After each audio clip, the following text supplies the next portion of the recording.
पाक कलाम में से हमारे लिए आज की तिलावत रसूलों के अमाल उसका 5वां बाब 17वीं से 26वीं आयत तक। तब काहिनी आज़म और उसके सब साथी जो सदूकियों के फ़िरके के थे हसद से भर कर उठे और रसूलों पर हाथ डाले और उन्हें हब्से अवाम में बंद किया।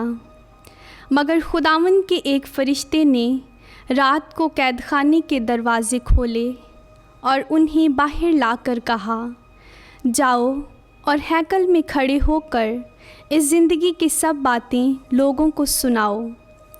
और ये सुनकर तड़के हैकल में गए और तालीम देने लगे।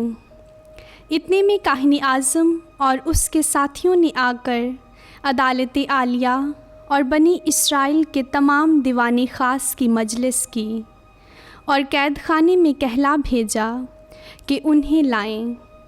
मगर प्यादों ने पहुंचकर उन्हें कैदखाने में ना पाया और लौटकर ख़बर दी और कहा कि हमने कैदखाना को तो बड़ी हिफाजत से बंद किया हुआ और पहरेदारों को बाहर दरवाज़ों पर खड़े पाया, मगर जब खोला तो किसी को अंदर ना पाया।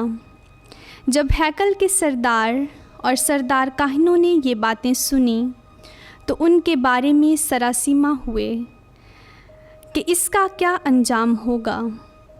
इस पर किसी ने आकर उन्हें ख़बर दी कि देखो वो आदमी जिन्हें तुमने कैदखाने में डाला था हैकल में खड़े लोगों को तालीम दे रहे हैं।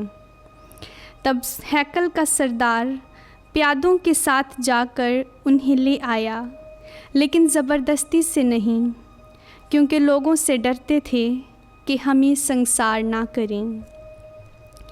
पाक कलाम के पढ़े और सुने जाने पर खुदा की बरकत हो।